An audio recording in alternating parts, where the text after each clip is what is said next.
que Palmeiras e Flamengo estariam nesta situação no início do Campeonato Brasileiro, na temporada agora no mês de junho? Tenho certeza que não. E é esse o tema que nós vamos falar agora. Começamos pelo Palmeiras. O André Cavalcante nos traz as informações do Verdão. Fala, João Guilherme, boa noite para você, boa noite para todo mundo ligado no Expediente Futebol. Um dia atípico aqui na Academia de Futebol da Barra Funda, centro de treinamento do Palmeiras. Isso porque hoje houve a reapresentação dos jogadores. Normalmente o que acontece por aqui é um treino leve para quem jogou os 90 minutos, no caso contra o Coritiba ontem na derrota por 1-0, lá na capital paranaense, um treino mais leve para essa turma titular, e os reservas normalmente treinam nos gramados da Academia de Futebol. Hoje não houve nenhum trabalho nos gramados, todo mundo trabalhou apenas na parte interna do CT, com trabalho regenerativo para os titulares e musculação para os jogadores reservas. Atípico porque, além disso, além dessa mudança de programação da atividade do dia, teve uma mudança com relação à tradicional entrevista coletiva. Todos os dias em que os treinos são abertos, ou pelo menos parcialmente abertos para os jornalistas, ou até quando o treino é totalmente fechado, todo dia aqui, quando tem atividade, a imprensa tem acesso a algum jogador por meio da entrevista coletiva. Não foi o caso dessa quinta-feira, até por conta do momento delicado da equipe, a equipe em estado de alerta. O que a gente percebe por aqui é que todo mundo muito mais voltado para falar menos e jogar mais, já que o Palmeiras vem com 5 rodadas do Campeonato Brasileiro, obviamente como as demais equipes, com apenas uma vitória, um empate e 3 derrotas. Mais sério do que isso, vem de 4 jogos sem marcar um golzinho sequer.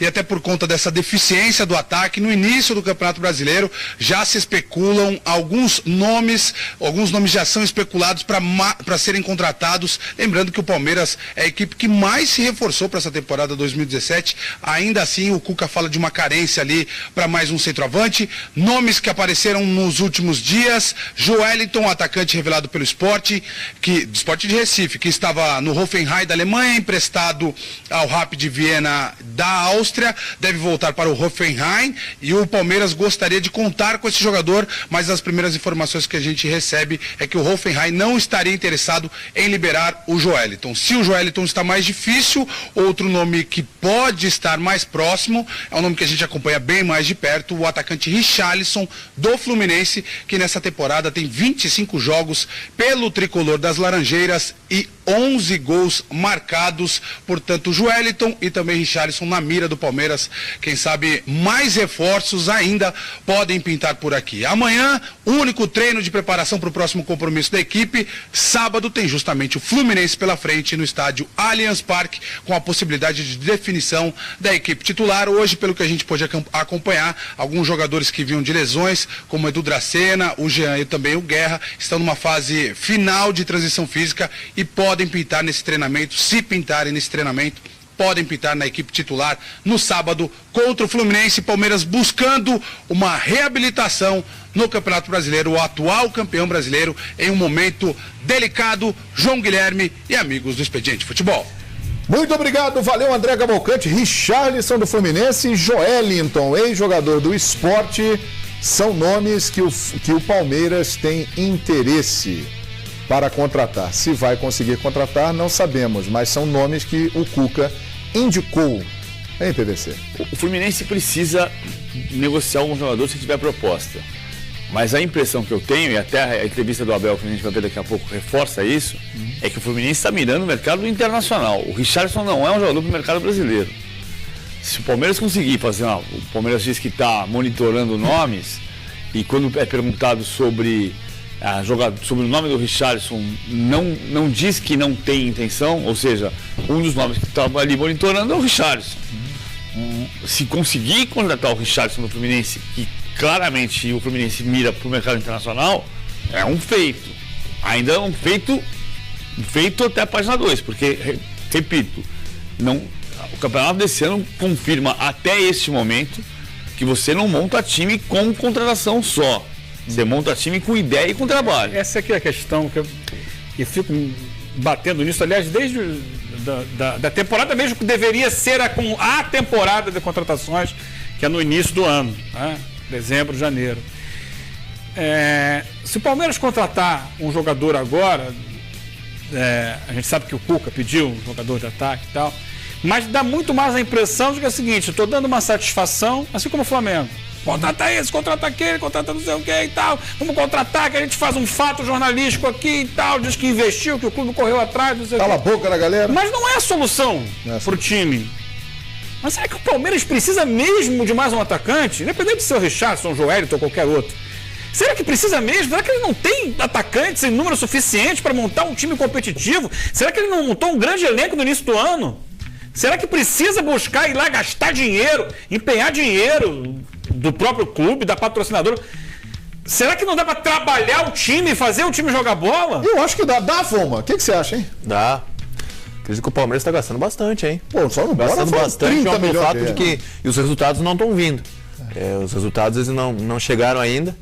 E a cobrança ela tá aí. Até pelo elenco que o Palmeiras tem, ele precisa ter os resultados positivos e isso não está acontecendo.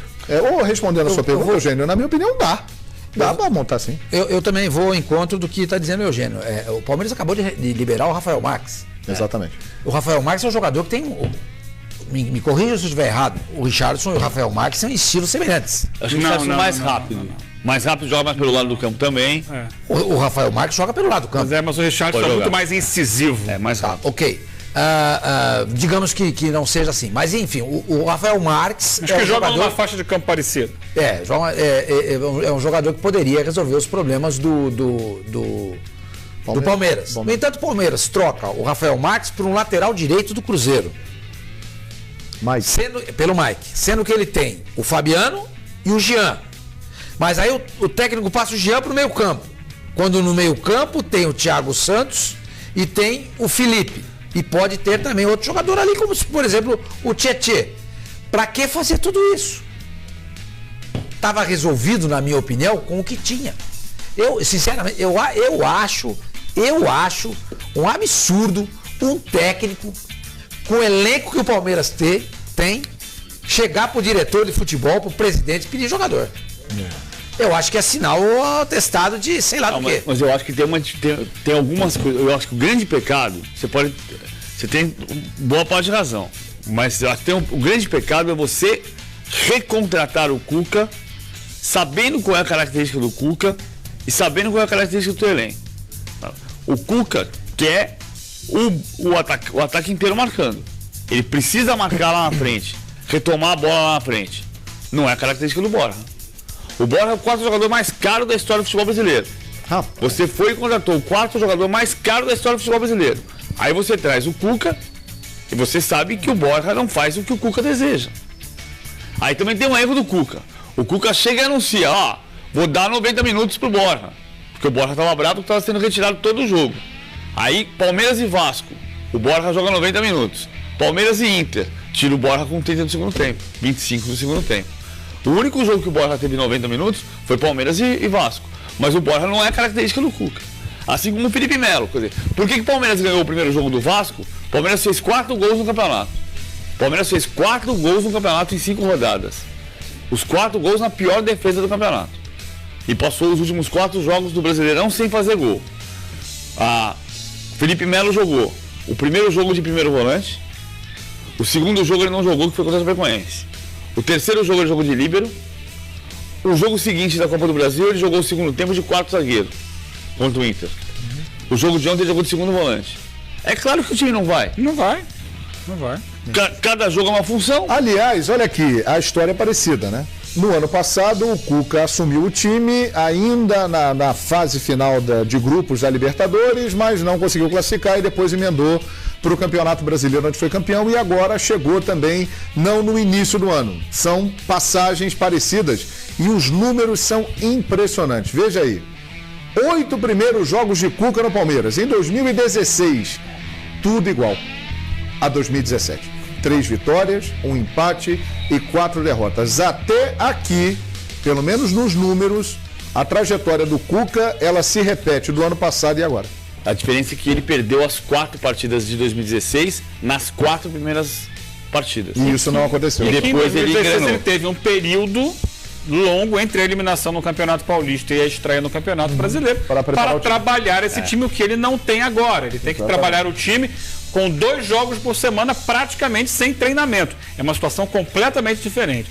Eu reputo e tenho pontuado aqui desde o início do ano que não concordo com uma série de contratações feitas pelo Palmeiras e na época não fui a favor da demissão do Eduardo Batista. O time do Palmeiras hoje, não estou colocando culpa no Cuca, como não colocava no Eduardo Batista, mas hoje joga o futebol num nível muito parecido com o que jogava com o Eduardo. Havia mais chance de agora, com o Eduardo, ter evoluído do que o que ele evoluiu nesse período. Porque ele tinha uma sequência de trabalho e poderia estar crescendo agora em cima do que foi feito na primeira parte do ano. O Cuca vai ter mais dificuldades porque não tem tempo, nem respira para trabalhar esse time nos treinamentos. Então vai continuar sofrendo. Era previsível. Eu falei isso aqui quando foi feita a troca. Falei, escrever a mesma história do ano passado, trocando técnico a essa altura do campeonato, não significa que terá o mesmo efeito dentro de campo. Né? São outras circunstâncias. Não, vou trazer o Cuca porque ele vai chegar e vai arrumar o time e vamos ser campeão brasileiro. Não é bem assim. A história não necessariamente vai se repetir. E o Palmeiras tem falado desde o início. Contratou no início do ano jogadores que mudavam a característica. Contratou talvez em função do Eduardo Batista querer jogar de outra forma. Mas para que foi contratar jogadores como Michel Bastos, Felipe Melo, Borja? Simplesmente porque estavam disponíveis no mercado. E eu vou trazer um jogador de nome. Borja não. Bota aqui. Borja não. Borja ele não estava disponível. Não estava, mas estava. Era a intenção do Palmeiras contratar esse jogador. Porque queria trazer um jogador de nome para o lugar do Gabriel Jesus. Exatamente. Mas pensou-se, esse jogador vai exatamente fazer a função do Gabriel Jesus? Não. Ou vai mudar a característica? Não, mas com o Eduardo muda a característica. Então ele aqui é um 4-1-4-1, vamos botar aqui o Felipe Melo para ser um e o Borja para ser o outro. Deu tempo para ele trabalhar, desenvolver isso? Não deu muito tempo. O Palmeiras, ou mal ou bem, se classificou na Libertadores com o Eduardo Batista. Agora, isso que você está falando, eu concordo, Eugênio. Acho que foi até para você que falou. O Palmeiras comete o primeiro erro que o Palmeiras comete é contratar o Eduardo Batista. Um técnico que não trabalha aliás, ninguém trabalha do jeito do Cuca, né? Ninguém trabalha do jeito do Cuca. Exatamente. Ninguém trabalha. Esse é o problema. Aí o que acontece? Ele meio que não é que ele desmancha. O trabalho dele é diferente. Ele ramifica para outros lugares. E não para o lugar que naturalmente iria se ramificar com o Cuca no trabalho. Aí é o que o PVC falou. Você pega, traz o Cuca. Essa marcação individual no meio campo. Não funciona, gente. Com esses jogadores não funciona. Não funciona e tem informação de que tem gente já torcendo o nariz lá dentro do time. Já? E o Cuca, sim. E o Cuca está sendo cuidadoso, porque tem gente torcendo o nariz, claro que tem. E ele está sendo cuidadoso para não fazer tudo o que ele poderia querer fazer, gostaria de fazer. Quem está dizendo isso sou eu, não é ele que está falando. Posso estar sendo impreciso. Mas assim, vamos lá. O lado esquerdo da defesa do Palmeiras com o Zé Roberto e o Dracena é lento. O Dracena é um zagueiro excelente, mas que joga. Você não sobe marcação com ele, porque ele precisa ter o cuidado de quem tem uma idade já avançada. Então, o lado esquerdo da defesa é lento. Se fosse para fazer tudo que o Cuca queria fazer com um time novo, completamente novo, ele barrava o Zé Roberto, o Dracena, o Felipe Melo e o Borja. E ele não está fazendo isso de uma maneira direta, já. Né? O Felipe Melo ficou fora do jogo contra o Atlético Mineiro, porque o Casares é um jogador muito rápido, o Thiago Santos cuida melhor dele. O jogo seguinte voltou o Felipe Melo como segundo volante. E o Palmeiras tomou o gol em cima do Thiago Santos, olha aí. O Galdesani entra nas costas do Thiago. Não, o Mike tenta salvar. Mas acho que o Antônio Carlos. Se a gente pegar a câmera aberta, até mostrei isso hoje de manhã no Bom Dia. E o Antônio Olha Carlos? Só, quem tá ali do lado do Galdesani no lançamento é o Thiago Santos. Dá as costas pra ele e não acompanha. O Mike tenta salvar, mas já chega atrasado. Mas o Antônio Carlos também tinha que estar ali. O Antônio Carlos está por dentro marcando o centroavante. Entendeu? O volante marca o volante ali. Quem bate é o Thiago Santos e, teoricamente, é o jogador que o Cuca coloca para acompanhar ali. O Thiago Santos é o jogador do Thiago Real. O marcador do Thiago Santos é o Thiago Real. Nesse lance, não. Se a gente olhar, é ele que está ali para ele. Mas o homem dele no jogo é o Thiago Real. Mas nessa jogada, o desenho é O Thiago Santos com o Galdesani. Faltava alguém lá em cima também. Porque assim, o segundo volante... Vê como frisar a imagem? Não, tá? entendi. Só que a marcação individual... Tá tudo desenhado. Só tem um erro de posicionamento da defesa que ela não está em linha. A marcação... E aí permite a entrada por trás sem estar em condição de... No desenho da marcação individual, o homem do Thiago Santos é o Thiago Real. A jogada aparece assim, mas é a marcação individual. Mas naquele momento do jogo, naquele desenho daquela jogada, o Thiago está em outro lugar do campo, e aí acompanhado pelo Felipe. Olha só, aí, não sei se tiver como ampliar, fica mais difícil. Olha quem está aqui, quem entra nas costas, ele entra nas costas de quem? Do Thiago Santos. O Mike vem correndo para tentar tapar o buraco. O Thiago Real está do outro lado, lá, onde está mais próximo do Felipe Melo. E por meio está o centroavante, que é o Kleber, com os dois zagueiros. Os dois zagueiros marcam o centroavante. E quem devia estar acompanhando o Galdesani era o Thiago Santos, que é o homem que teoricamente vai acompanhar individualmente, ao contrário do Felipe Melo. E nesse lance não acompanha. Pode ser que não seja assim a maior parte do jogo, mas nesse lance ele parou e ficou olhando. Perfeitamente, discussão de monstros aqui, Sormani. Você está aprendendo. Eu também estou ouvindo. Foma, vamos ficar. A discussão de monstros, estamos aprendendo aqui a discussão entre Eugênio Leal e PVC. Muito bacana, posicionamento tático e você entendendo o que aconteceu, por que saiu o gol do Galdesani. Eventual que não necessariamente se repetiu a situação ao longo do jogo, mas até porque foi uma bola que voltou lá na defesa. Aliás, destacar esse menino, o zagueiro que fez o lançamento, belo lançamento. O Márcio é bom zagueiro. Que fez o gol semana passada contra o Atlético Paranaense. O Márcio. Bom destacar também o Praz, né? Que ele oferece o Galdesani, à sua disposição. Foma, você foi convocado, até porque neste momento nós vamos misturar o assunto Palmeiras e Flamengo. E como nós vamos fazer essa transição do Palmeiras para o Flamengo? Pelo gol, Jackson Foma, porque nós vamos falar agora de Praz e Muralha.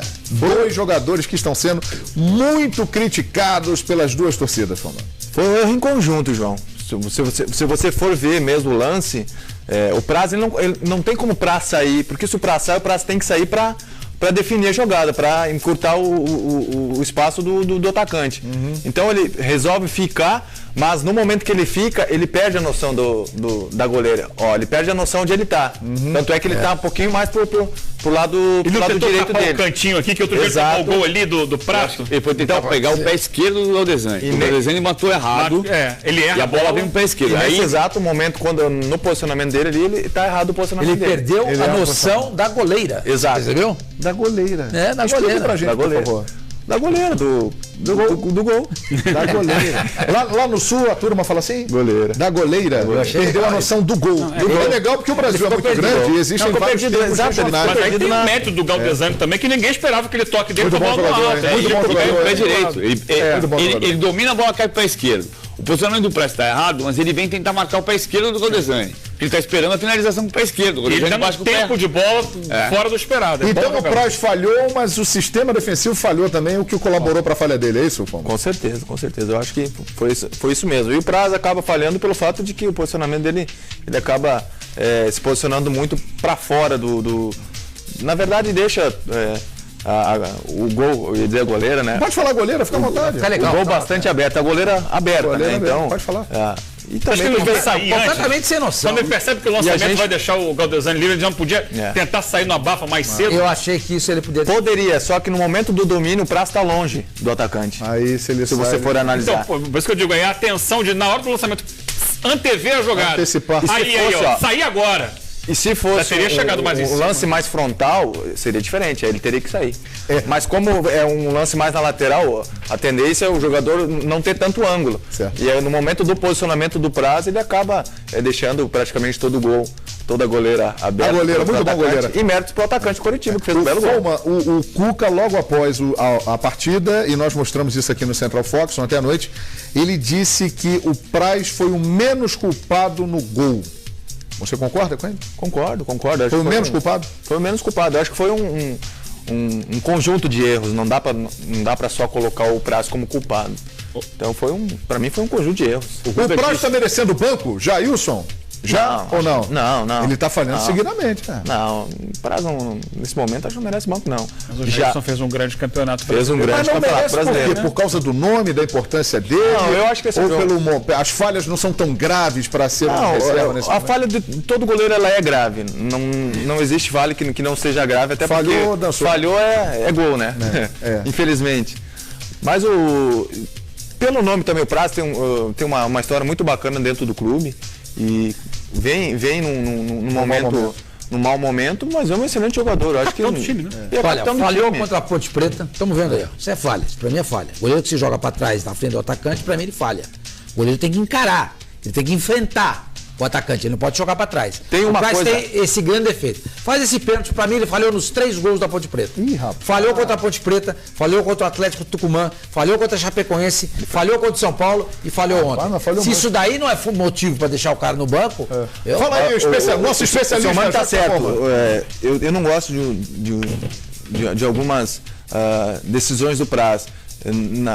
Nos lances cara a cara, o Praz acaba jogando sempre o corpo pra trás. Exatamente. Que, na verdade, se ele fica parado, se ele posiciona e fica parado, a maioria das vezes os gols que ele toca, que ele toma, ele pode defender, porque são gols que é em cima dele.